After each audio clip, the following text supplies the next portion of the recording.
Hi, this is Martin Pinau, and I'm here to do a review of the Sigma 70mm macro lens. This is a new lens. It just came out in 2018. So we're going to start with a little bit of some unboxing of the lens. This is a lens I was sort of looking forward to when I heard about it coming out. 70 millimeters, it's kind of wider than most macro lenses, typically 100, 180 millimeters, but I like the wider macro lenses because you can kind of get a wider view of things while still getting up real close.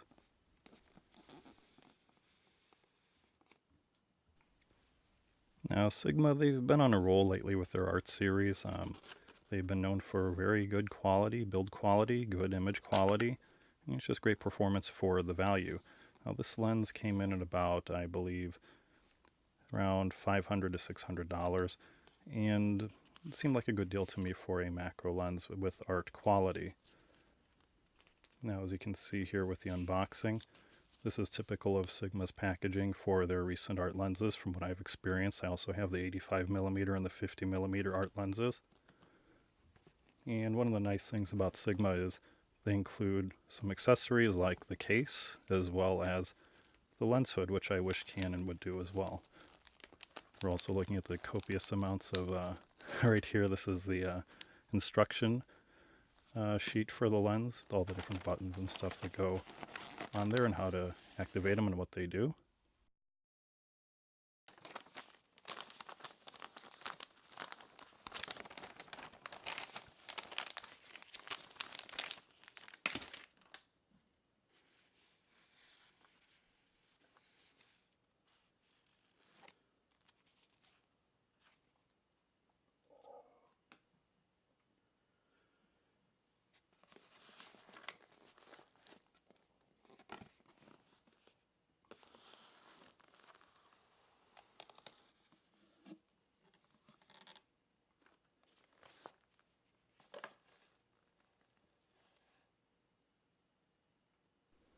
Now you can see here Sigma includes a nice zippered padded pouch for the lens.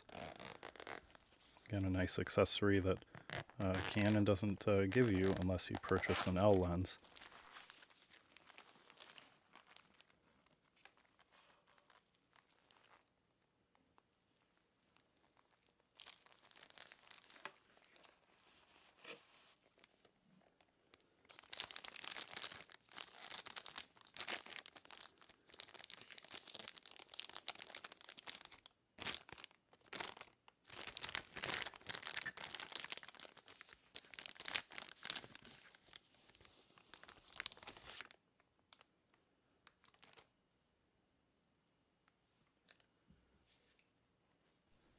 So you can see here that the Sigma 70mm macro has the typical Sigma art build quality. It is a bit of a fingerprint magnet down towards the base of the lens where it's real shiny there. And it's well made. Feels solid.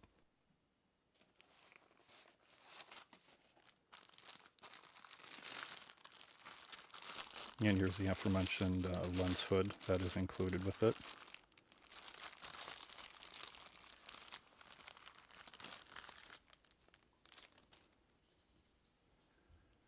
It even has the model of the lens sort of imprinted on the plastic there.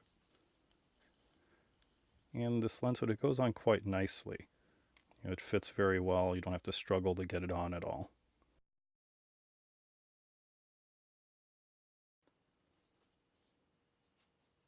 You can see right here, it fits on nicely. I've had some lenses where it's real sticky or it's real tight and it's hard to get on there. But this one, the bayonets, it attaches very easily.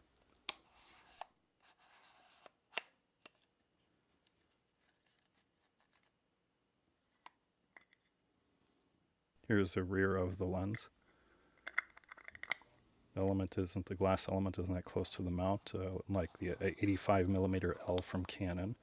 Here you can see the front element is sort of recessed. It reminds me of the 50mm Canon. The front element's kind of back away, so it's sort of protected, but it also makes it more difficult to get in there to clean it. And you can see here that when the focus is set at a certain position, that front part of the lens goes all the way out, and it's sort of in line with the end of the hood there. So that's something to keep in mind when shooting, that the front of the lens is right there. So if you get too close with the front of the lens hood, well, that's just about where the front of your lens is. So again, something to keep in mind. Okay, and here you can see the rear of the lens. It's a metal mount, which is good. I appreciate that. Plastic, it's been robust enough in my experience, but I don't like the idea of bits of it or shavings of the plastic or anything getting into the camera. I prefer the metal. And here's a front view of the lens. Again, you can see it's a bit recessed there. And here's the now standard pretty much everywhere center pinch cap for the lens cap. And here's all the stuff you get with the Sigma lens. Here's a look at the switch gear on there. You can autofocus, manual focus, and you can also set the focusing distances on the lens. There are 3 different distances you can set on the lens there. There's full, there's half a meter to infinity, and then about a quarter of a meter to half a meter. Switches, they feel good. They slide back and forth nicely. They feel solid. Doesn't feel cheap. Doesn't feel like they're going to snap off or fall off at all.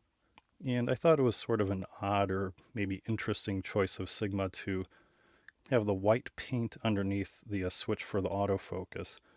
To me, the white is more attention getting. So you'd think that would be the setting, the way they would have it if the autofocus was off, because you'd want your attention to be caught by that. So, oh, hey, AF is off. I better check that. But the way they have it instead is the bright white noticeable color is what's shown when it's in AF mode. And of course, the lens hood goes on reversed for storage. So it takes up a bit less room, goes on as easily backwards as it does forward. Goes right into that supplied case, and I like how Sigma puts that little cutout in the top of the on the top of the case there, so it helps keep the lens in position so it doesn't rattle around as much.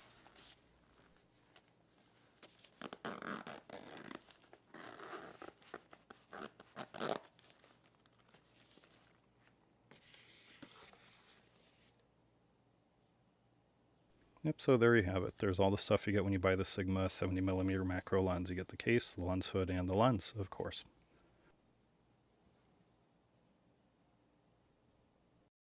So let's talk about the focusing performance of the Sigma 70mm macro.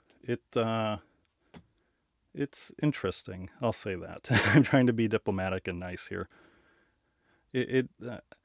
I was surprised. I was able to get this. I pre-ordered the lens at a discount.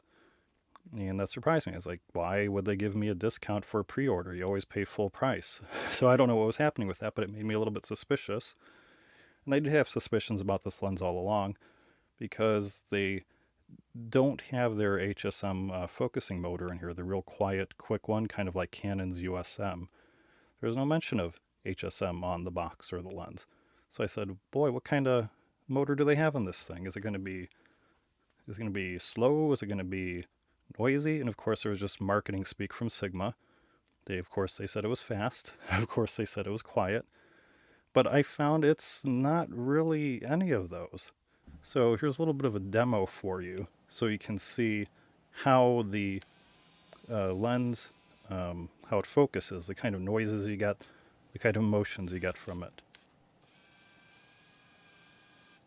So there it goes, it's retracting.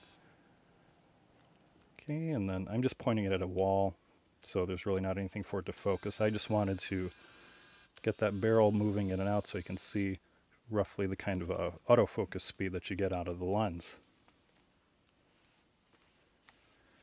And here's another negative about it that I don't like. It's not an internal focusing lens. And let's look at this real quick right here. So I'm just kind of racking that focus, getting the lens all the way extended here. So you can see what happens when I go to shoot.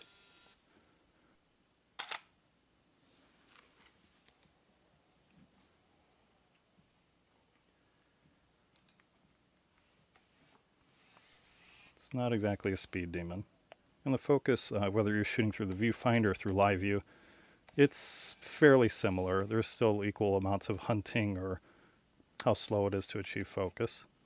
I can see here I was getting a little bit pissed off with the lens. Here, it wouldn't focus for me on this part. I left this part in the video here for you to see. So it just couldn't get with the program.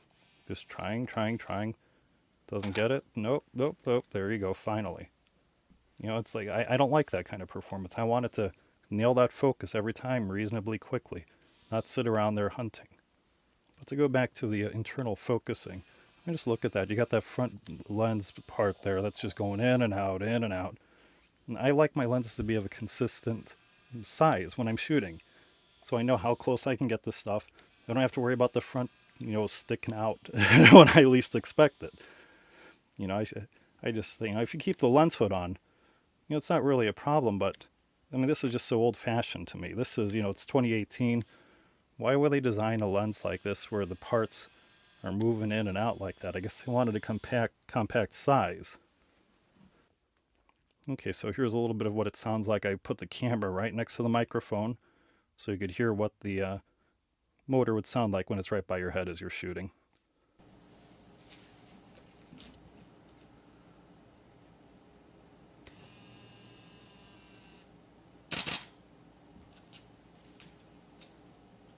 Again, one more sample of lens focusing here.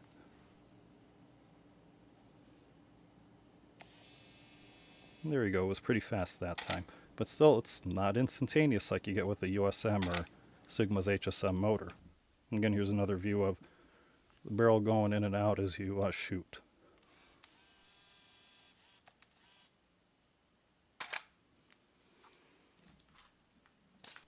Okay, so for comparison's sake, I also happen to have a 50mm Canon. Old lens. I believe this dates to the late 80s actually. But you can see here, look at the speed that it focuses with. It's making noises, yeah. I mean, it's noisier than the Sigma, but it's pretty fast. And as you're going to see here, that's pretty darned accurate. It's pretty quick. Watch this. Boom, boom, there you go. And it's pretty consistent. It does that almost every time. It doesn't hunt around like you saw the Sigma do earlier.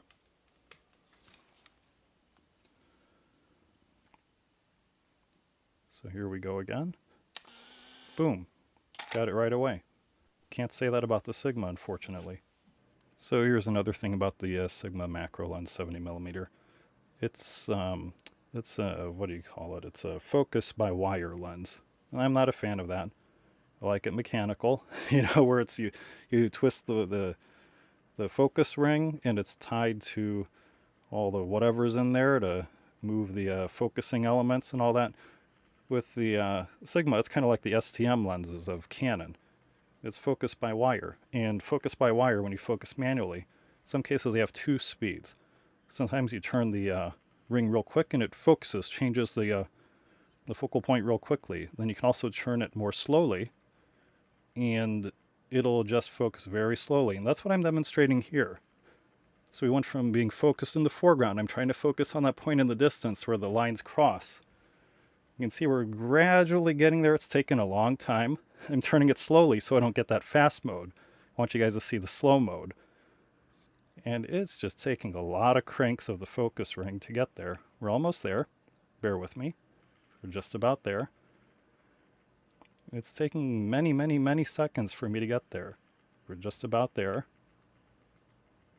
Come on. Come on. You can see it took a long time. And there you go. You can see how fast I was able to change the focus back to the foreground. So you can go fast or slow. And the slow is really slow. Fast is pretty decent. You twist that focus ring and boom, boom. You just changes quickly, but dang, it's slow. But that also means you can be very precise with where you're setting your focus. Now here's something I noticed. There was some focus breathing. Watch the perhaps upper right corner is the best place to see it. You can just see how the composition changes as I change the focus here. You actually see my carpet come into the screen for a second up in the upper right. So it's something to keep in mind when you're shooting is, how it looks depending on where you focus. It can change. If you change your focus, you're going to have different composition here.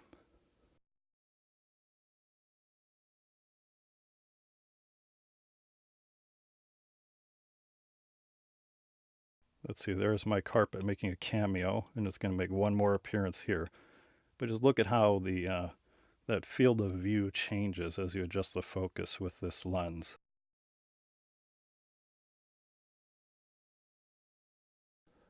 As I mentioned before, this is a focus by wire lens.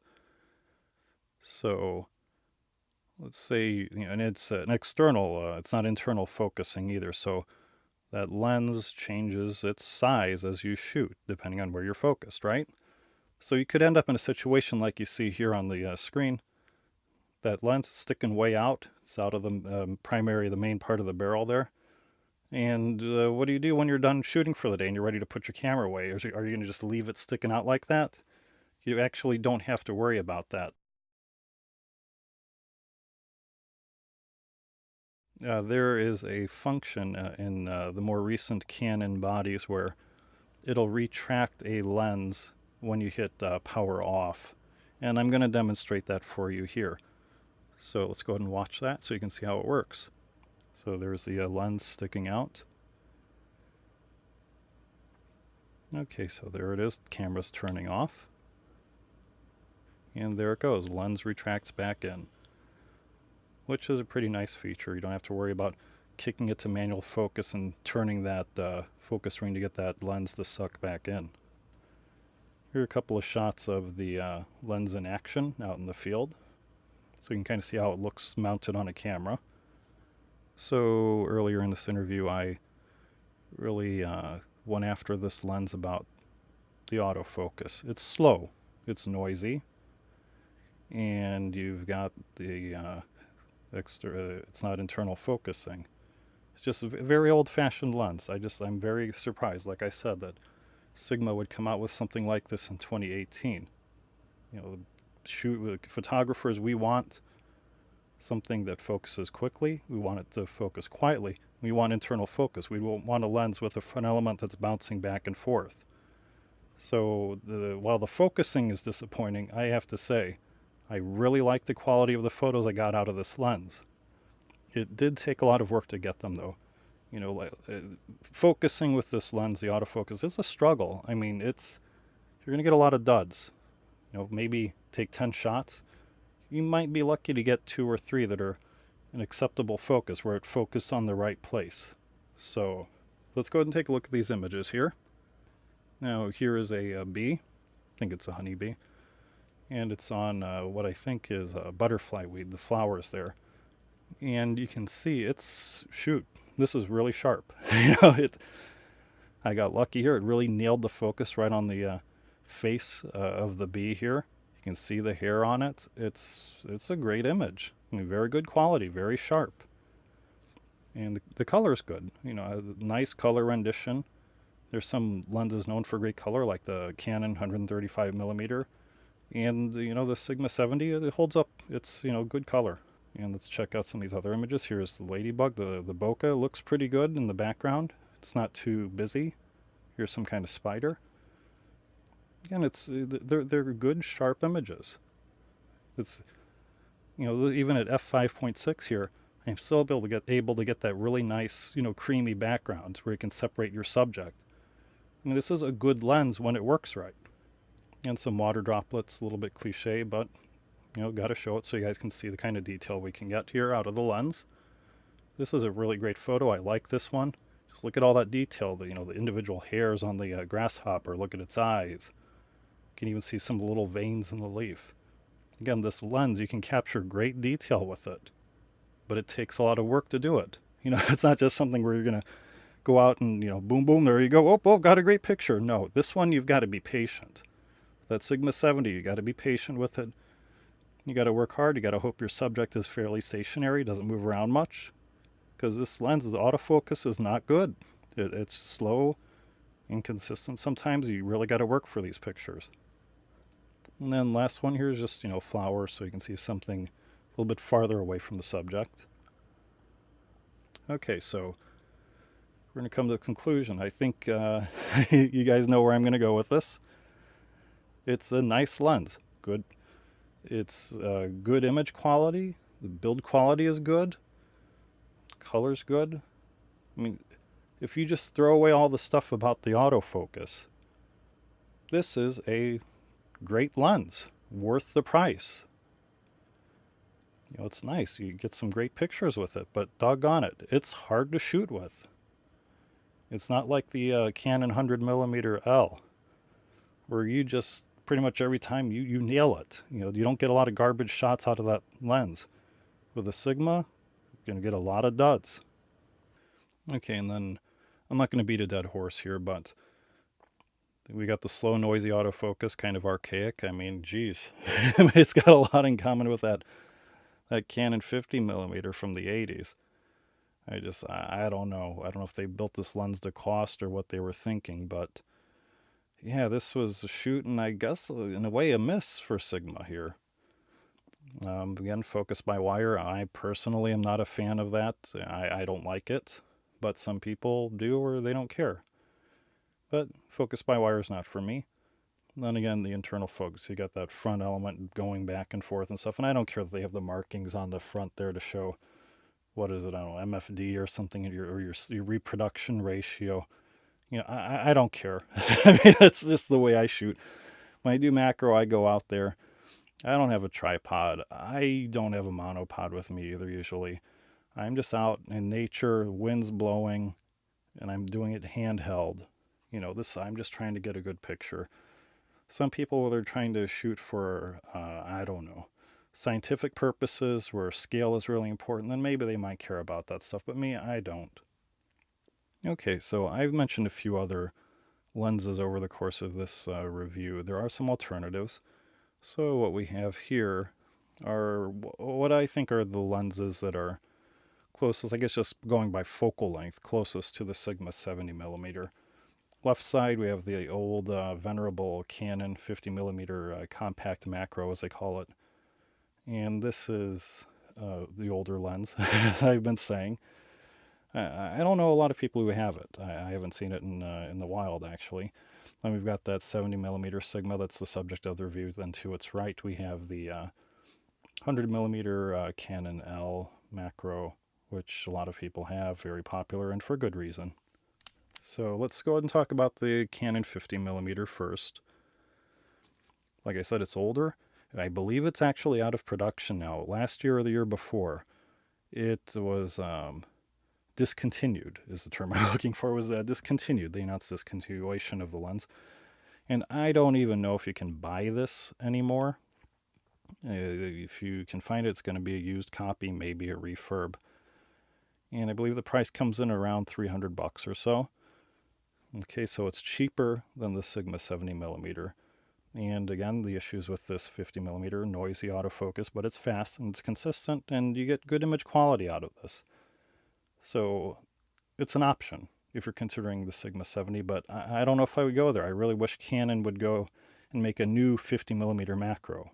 A lot of rumors about Canon 50s, but they just don't come to fruition. All we got was that the 1.8 Nifty 50 STM, which is a darn nice lens itself, but it's not a macro. Okay, then we've got the 70mm here from Sigma, I should say. It's good image quality, good build quality, but the focus, it sucks. When it works, but a lot of the time it's struggling and doesn't work that great. I don't know if I can wholeheartedly recommend this lens at the moment. Okay, then here we have the 100mm Canon L macro, and this one, I see it going for all kinds of prices. I think the Sigma, I should know, because I bought it and paid for it out of my own pocket. I think it was around $500 or something like that. I don't remember, but look it up. It's somewhere in that neighborhood. The Canon Macro L, I should clarify, there's different versions of the Canon 100mm macro. There's the L, there's the non-L, which is USM, then there's an even older version. It's not USM either, very old. But this one here that you can see with the red ring, the nice L red ring, this I think is the way to go.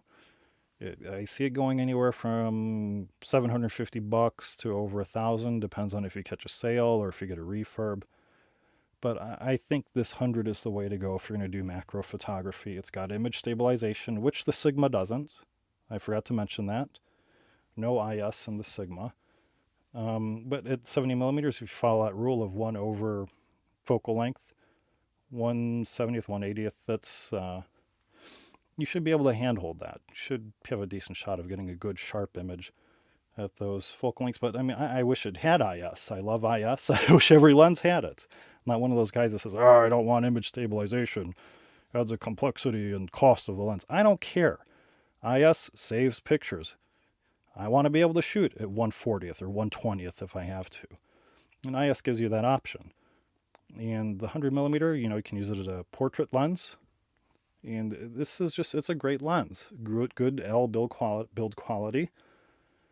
And it's just the way to go, I think. It's for the price, even though it costs more, you have that value, the value proposition here. You pay more, but you're getting a lot more.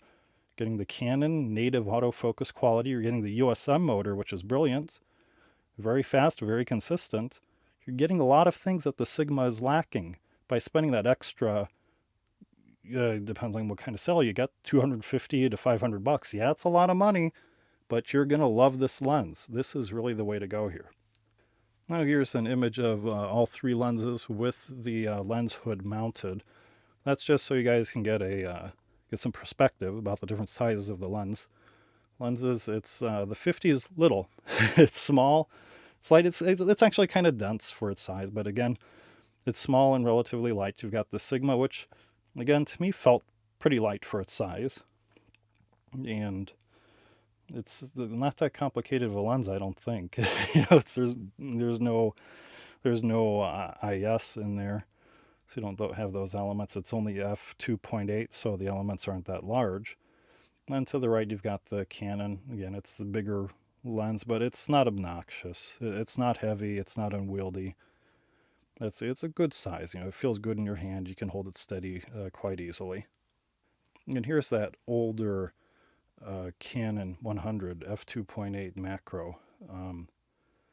This one, it goes for less than the L, obviously. I think it might come in a little bit less than the Sigma 70 millimeter. And I haven't used it much. It's a decent lens a few times I've used it.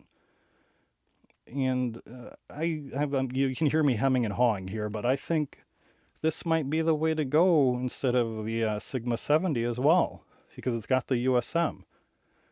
It's a native autofocusing, so it'll work well with your bodies. And again, it's a little bit larger, so it's got a better feel in your hand. For the cost, again, this is less than the 70, unless you really want that 70 millimeter focal length. And you shoot in spaces where the 100 is too long, you need more room, got to back up or something. I mean, you really might have to go with the 70, but I think I would say that the Canon 100 non-L might be a little bit better than the Sigma. It's debatable. So we'll go back to the conclusion here. I don't want to call the Sigma 70 a piece of crap, because it's definitely not a crappy lens. What's crappy is the autofocus. I'm not a fan. I'm not a fan of the buzzing and stuff. I'm not a fan of that front element moving in and out. It's slow. It's inconsistent. I hate the autofocus. You can hear it. I hate the autofocus. I said it. But that image quality is so good. I mean, those were great photos that you saw there with the bee and the grasshopper. You get some great details with this lens. It's good. It's a love-hate relationship with this lens.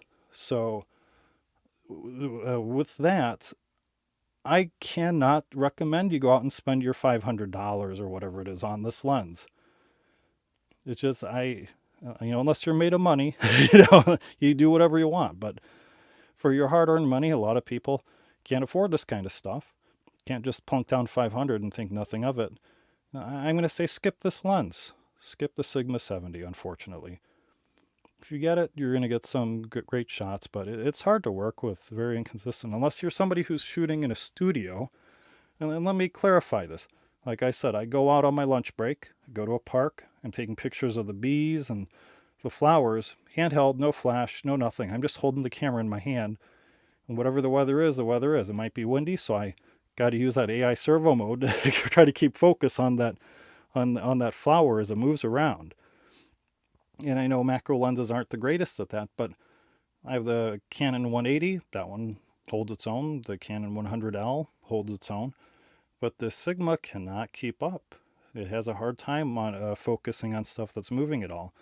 So if you're somebody that's going to bring out your tripod, you're going to bring out your light modifiers, got your flashes, and everything's totally stable, nothing's moving, then, or you're shooting in a studio, then the Sigma might be for you. It may work well for you in those cases where you're not dealing with a challenging autofocus situation. In fact, some of those situations you may not even be using AF. You're going to work with a macro, the manual focus.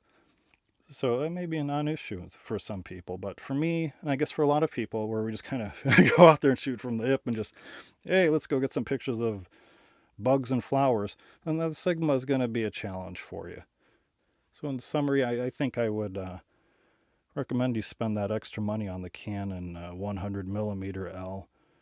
It's a lot more money, but you're getting a lot more lens for that money. So that's a review of the Sigma 70mm macro art. It's art quality. The image quality is art, but the focus, that focus motor, no, it's a real dud in that department. So hopefully this review helps you out in deciding whether or not the Sigma 70mm lens is for you. And there are different ways to keep track of what I'm up to. You can go to my website, mpinowphoto.com. You can also follow me on Instagram at Martin Pinow. And you can also search for Martin Pinow Photography on Facebook.